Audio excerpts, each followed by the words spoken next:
Tonight on News at 9, EU trade ministers approve Sri Lanka's GSP Plus application. First at 9, this is Other Derana 24/7. Indian Prime Minister Narendra Modi arrives in the island to participate in UN International Vesak celebrations. Largest heroin bust in recent history. Police seize approximately 200 kilograms. In sports, Real Madrid cruise through to Champions League finals. In international headlines, Russia cautiously optimistic after Trump-Lavrov meeting.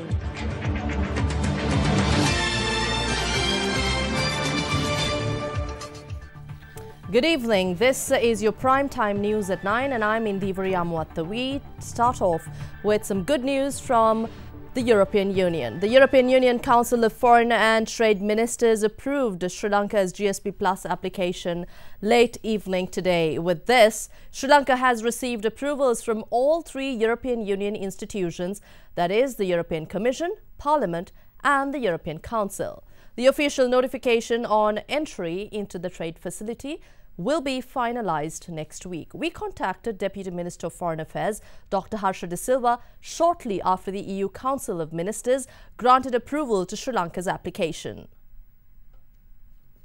A little while ago, the European Council of Ministers approved the GSP Plus trade facility to Sri Lanka. Now it come through the Commission, gone through Parliament and also approved by the Council of Ministers, which means there are no more to go. The issue across the European countries by around the 21st or 22nd, and thereafter we can export 6,600 items completely duty-free to all 28 European countries. So this is a big win for the government. Prime Minister of India Narendra Modi arrived in Sri Lanka on a two-day visit to participate in the UN International Day of Vesak celebrations in the country. Hours before departing to Sri Lanka, Prime Minister Modi said via his official Facebook page that this visit to Sri Lanka is a sign of the strong relationship between the two countries and brings to the fore the shared heritage of Buddhism.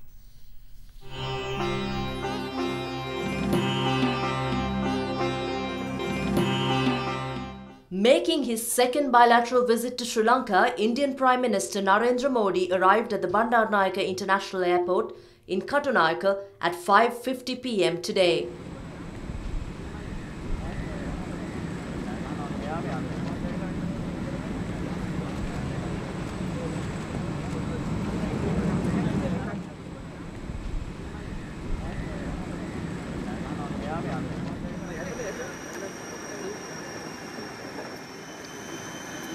Indian state television Doordarshan also gave a live broadcast of Premier Modi's arrival to a population of 1.3 billion. These two are very significant events. I mean, first time Prime Minister Modi has tried to promote Buddhism and tried to take it as a soft power for strengthening relations between its neighbors and other countries. During the late evening, the Indian Prime Minister officially commenced his visit to the country by inaugurating the traditional lamp lighting ceremony held at the Gangarame temple and declared open the Vesak zone.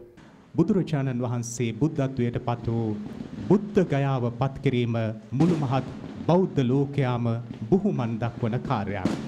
දැන් India ග්‍රාමාත්‍ය Narendra Modi මැතිතුමන් විසින් බුද්ධ රශ්මි ජාතික වෙසක් මංගල්‍යයේ උත්කර්ෂවත්ව සාරවත්ව ශ්‍රී ලංකාවේ සංවිධානය වී තිබෙන මොහොතක නරේන්ද්‍ර මෝදි මැතිතුමා වැනි බුදුදහමට බෞද්ධයාට The Indian Premier will be the chief guest at the official inauguration ceremony of the UN International Day of Vesak celebrations tomorrow morning at the BMICH. Later tomorrow, he will be participating in the event to declare open the new building complex at the Dikkoya Hospital in Hatton. The city of Norwood in Hatton is decorated in anticipation of the Indian Premier's arrival. A special security plan is in effect for the Indian Prime Minister's state visit. Security has been tightened at the Norwood grounds, where the visiting Premier will meet with the Tamil community of the area. Indian media continually reported that no agreements will be entered into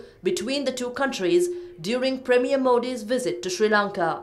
A special media briefing was held in New Delhi yesterday, hosted by the Indian Ministry of External Affairs.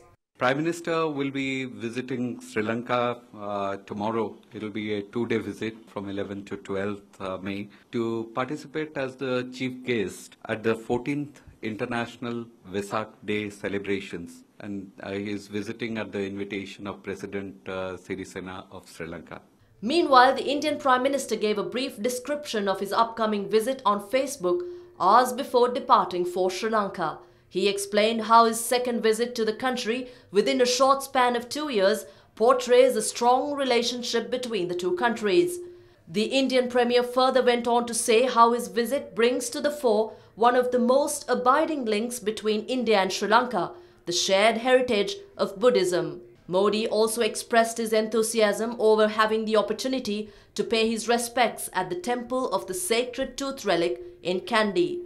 Addressing his nation, Narendra Modi said he is expecting to share more information on his visit to Sri Lanka via social media and Narendra Modi mobile app.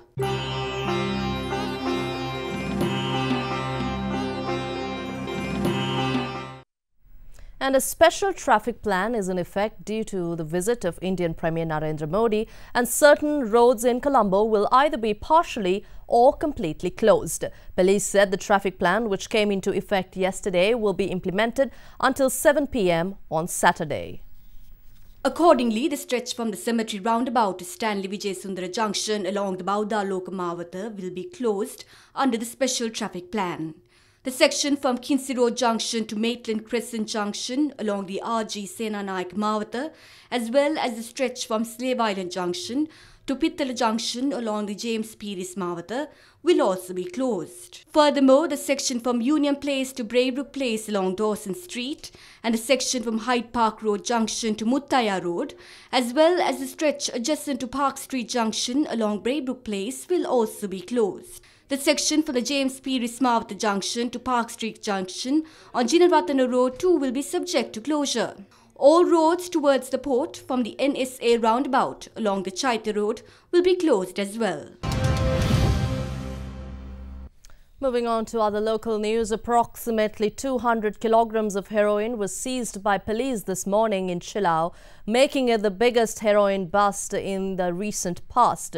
The stash is valued at 2 billion rupees. Intelligence officers attached to the Deputy Inspector General's office in Putlam arrested a suspect along with a defender used in the racket. The bust is considered the largest following the case where 260 kilograms of heroin was discovered whilst concealed within a container last year.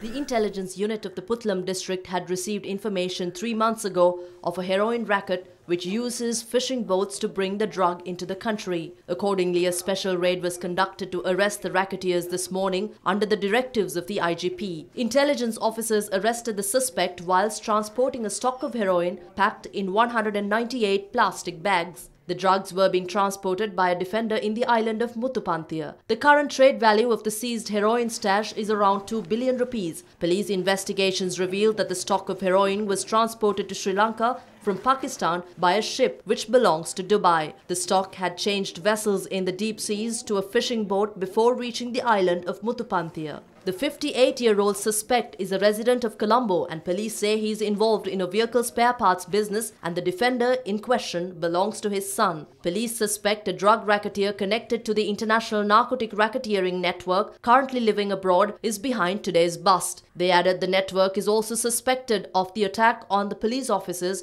of the Narcotics Bureau recently in Piliyandala. The arrested suspect and the seized stock of heroin have been handed over to the Chilao police for further investigations.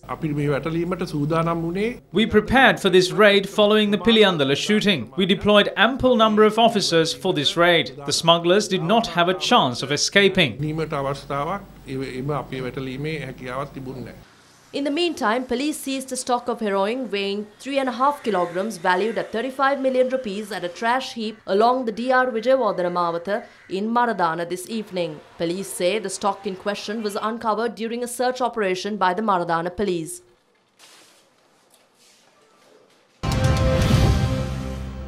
Former President Mahinda Rajapaksa says he will attend the International Day of Vesak celebrations, which will be held under the patronage of Indian Premier Narendra Modi. The former president made the remark in response to questions raised by media following his visit to the Temple of the Tooth Relic in Kandy this morning.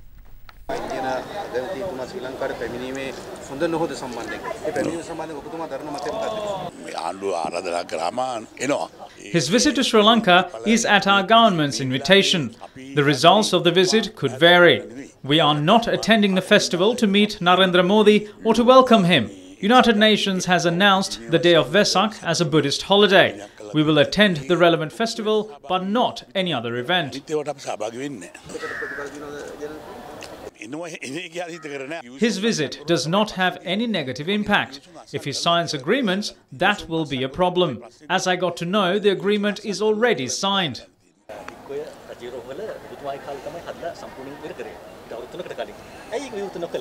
I left it to be opened by this government. Someone mentioned it was already declared open. Some say this is being declared open for a second time. I don't know if it is true or false. When a close acquaintance is removed without any reason, the others who were with him will oppose the decision. Entering into agreements with the United National Party will be opposed by others.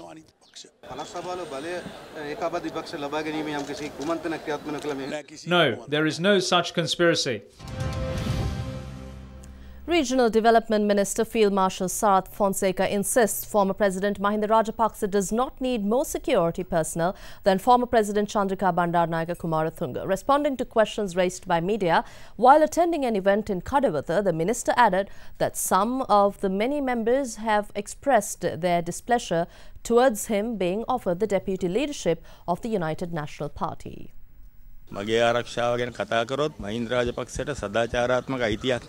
Mahinda Rajapaksa has no ethical right to talk about security when touching on my security. During the time of war, Chandrika Bandaranaike had 60 security personnel in her guard and she also had to face a terrorist attack. Mahinda Rajapaksa obtained a court order with the assistance of the then Chief Justice Sarath Silva to limit her security to just 30. I am the one who opposed the decision in the Security Council. I told him not to take such a decision as he too would have to face the consequences of it later. Then he decided not to reduce her security personnel. All the former presidents commanded the war, but they were not in the front line of the battlefield. If Chandrika Bandaranaike could stay with 60 security personnel, there is no reason for Mahinda Rajapaksa not to be content with 60. He also expressed his views on the cabinet reshuffle. According to my point of view, there should be a cabinet reshuffle. I think Finance Minister should be in the position. Some are attempting to chase him away. He also spoke on the proposed deputy leader post of the UMP. The Prime Minister commented on the matter a long time ago. I was not asking for it. There were also some other positions that were supposed to be offered along with that position. I got to know that there are some members inside the party who do not like the move. Still in politics, UPFA parliamentarian S.M. Chandrasena warns that the joint opposition will take over the chief ministerial post of the North Central Provincial Council. Addressing a media briefing in Anuradhapura today, parliamentarian Chandrasena said demands of the majority of NCP councillors should be met. The North Central Provincial Council has come under the spotlight after the council's Health Minister K.H. Nandasena was removed from his post on Tuesday. In protest over his removal, NCP Council Ministers S.M. Ranjit resigned from his ministerial portfolio yesterday. As the joint opposition leader of the Anuradhapura district, I invited provincial councillors who support the joint opposition for a meeting at my residence. There are 33 members in the provincial council. The majority of councillors have requested to become independent members of the council. They have also decided to appoint a chief minister who represents the majority. The person who wins the majority in the council becomes the chief minister. We will demand for our own chief minister. Unless they listen to our voice, we will bring the masses to surround the provincial council building and win our democratic rights.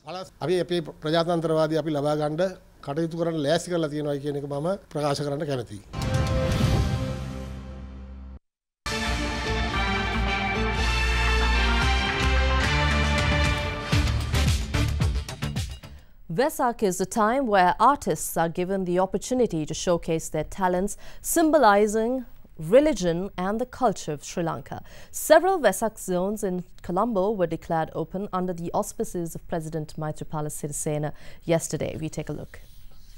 A special event which took place at the Baudalok Vesak zone was the veneration of the sacred tooth relics. The veneration ceremony commenced with the arrival of President Maithripala Sirisena.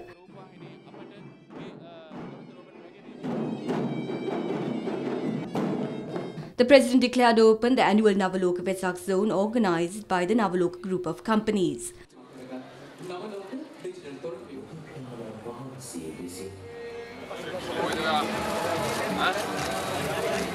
Another event which was declared open by the President was Sri Lanka's first laser pandal put together by the Ports Authority at the Gorface Green. The rice dansala, organised by residents of Suduvalla in Maradana, was walked off under the auspices of Prime Minister Ranil Wickremesinghe. The Vesak zone declared in Diyavanna Oya, which is conducted in line with United Nations Day of Vesak, will be in effect till the 14th of May in the vicinity of the Parliament and Japan-Sri Lanka Friendship Road. The public will be able to witness the artwork of 10 Buddhist nations showcasing creativity and religion.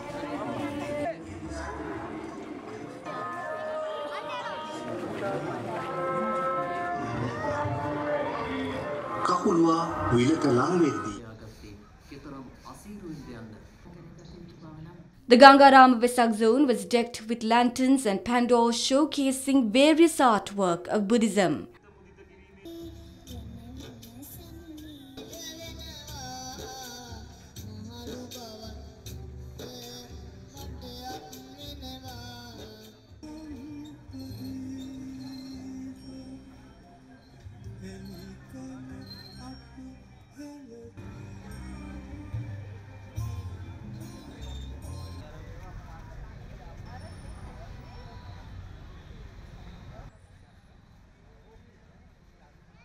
Meanwhile, Colombo came alive with the festivities and decorations symbolizing the spirit of Vesak.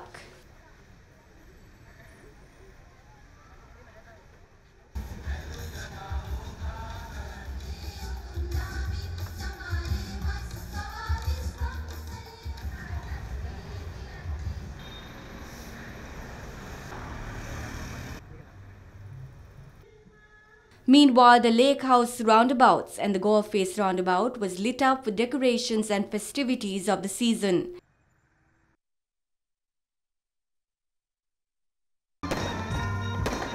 A Bhaktagi concert organised by the Sri Lanka Navy officers were held under the auspices of Minister of Parliamentary Reforms and Mass Media, Gayantha Karunatilaka.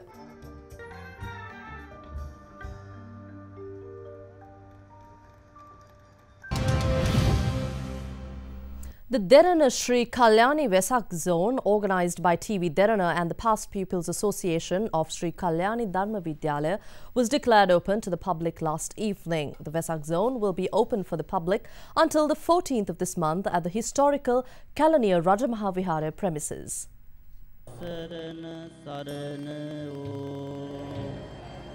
Derana Abhivandana Vesak program commenced at 5:15 this morning at the Kalaniya Rajamahavihara.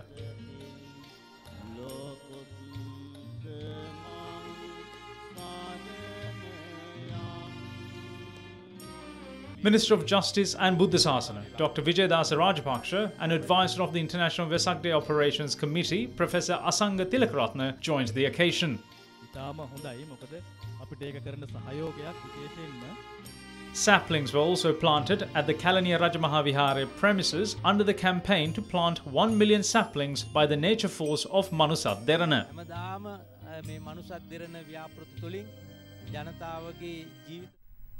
Along with all the festivities and spectacles that comes with the Vesak holidays in Sri Lanka, comes an absolutely disheartening revelation. Vesak is meant to be a holiday of beauty, unity, peace, harmony and tranquility, where devotees can visit places of worship to pay their respects to the philosophy of Buddhism while enjoying the spectacular display of pandals and lanterns. Unfortunately, the aftermath of these events does not live up to the beauty and serenity of the evening before. One such venerable site is the Temple of the Sacred Tooth Relic in Kandy, where other than reporters found piles of food containers, wrappers, plastic bottles and a slew of other garbage strewn along the streets around the temple.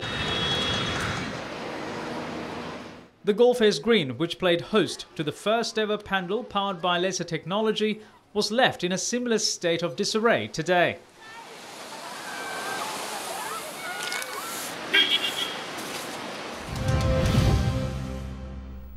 And we came across a 4.5-kilometer long petition of signatures collected by a resident of Variagala in the Gampala district.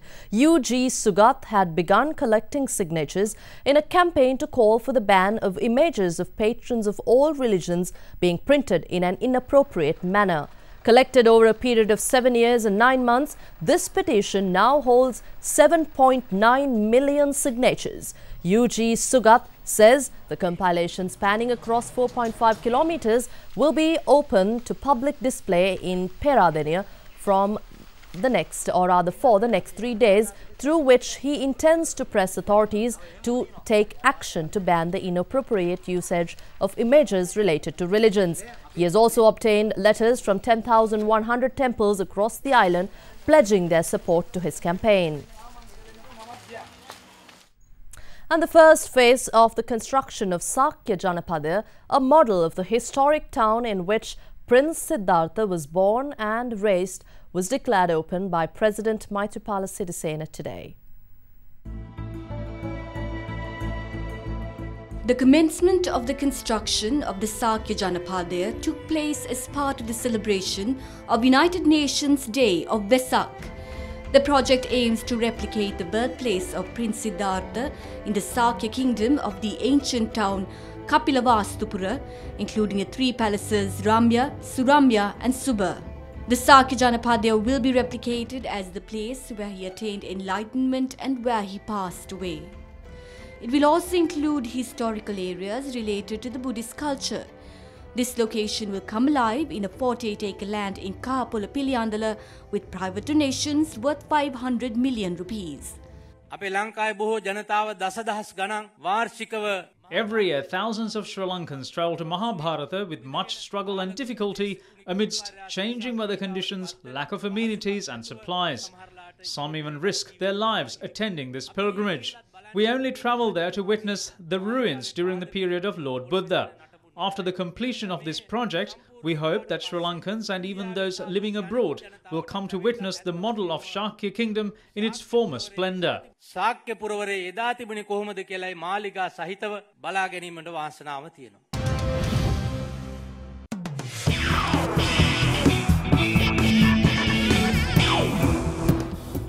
And to start off your sports segment, we begin with the Indian Premier League. The 50th IPL games of the season last evening sure was a spectacle as the Delhi Daredevils chased down a massive target of 196 put on by the Gujarat Lions.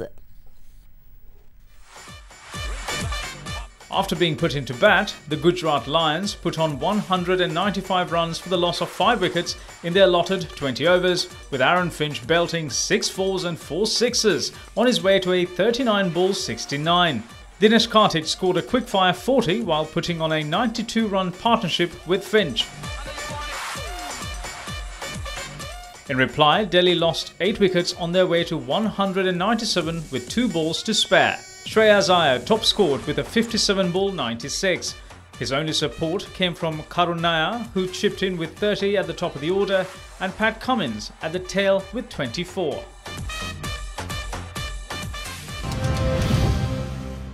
And in football, we focus on the Champions League. Defending champions Real Madrid held off a spirited Atletico Madrid to setting up a meeting with Juventus in next month's final in Cardiff.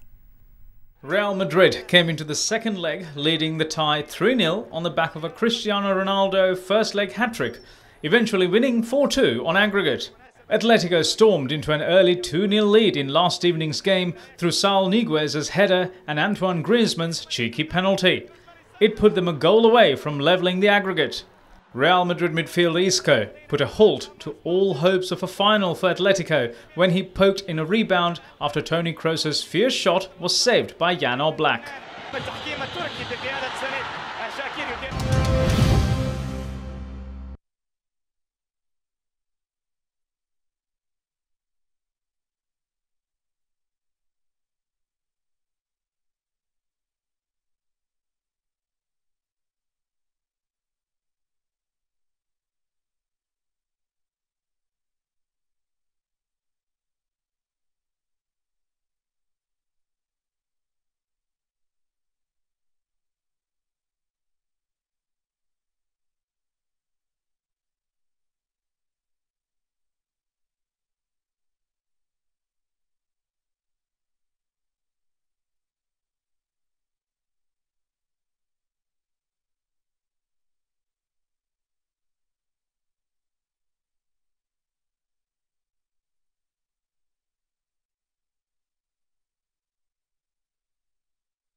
In your top international news, Foreign Minister Sergei Lavrov says Moscow and Washington are looking to remove all barriers in a bid to having a better relationship between the two nations. Russian Foreign Minister met with US President Donald Trump and Secretary of State Rex Tillerson yesterday. During the talks, Russia's top diplomat praised the US administration as problem solvers, just as the White House drew criticism over the firing of the FBI director James Comey, who was leading a probe into Moscow's alleged interference in US politics. Critics questioned the timing of the meetings a day after Trump fired Comey. Reportedly, Syria was also on the agenda. The talks with Lavrov were the highest-level public contact between US President Donald Trump and Russia since the Republican took office. The US President also hosted the Russian ambassador in America, Sergei Kislyak, at the White House, who is a central figure in the controversy surrounding Russia's interference in the US elections held last year. Then US National Security Advisor Michael Flynn was fired after it emerged that he had misrepresented conversations with the Russian ambassador in the USA to others in the White House. In the latest developments, US Senate panel investigating the alleged incident has issued a rare formal demand, a subpoena for documents from President Donald Trump's former National Security Advisor Michael Flynn. Meanwhile, Russian President Vladimir Putin says that the decision made by US President Donald Trump to fire FBI Director James Comey will not have any impact on relations between the two nations. Putin reacted for the first time to Trump's much-debated decision to oust the FBI Director while speaking to a CBS News correspondent shortly before taking to the ice at a hockey game in the Russian city of Sochi.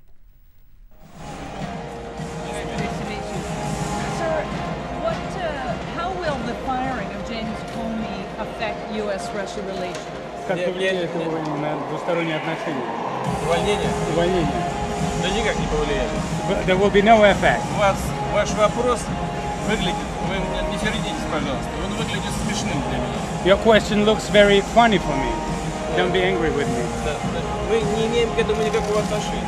We have nothing to do with that. Президент Трамп действует в рамках своей компетенции. President Trump is acting in accordance with his competence and in accordance with his law and constitution.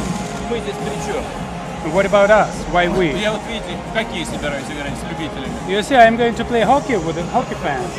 И вас приглашаю. And I invite you to do the same. I'll be here and I'll be watching. Thank you very much. Мы будем обязательно.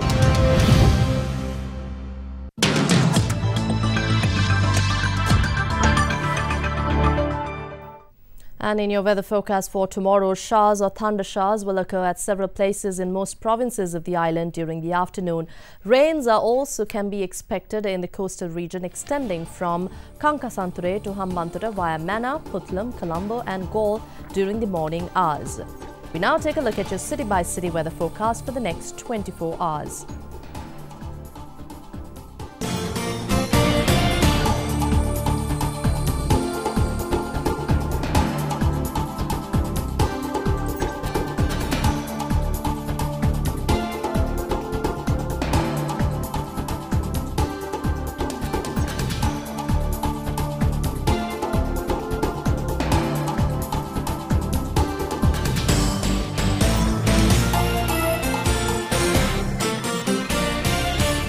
And that's all from your primetime news at 9. Before we go, we'd like to leave you with some visuals from the Vesak program Derana Bivandana, organized by TV Derana. Derana Bivandana is being held at the Kalaniya Raja Mahavihara till the 14th of this month. Have a pleasant evening. Good night.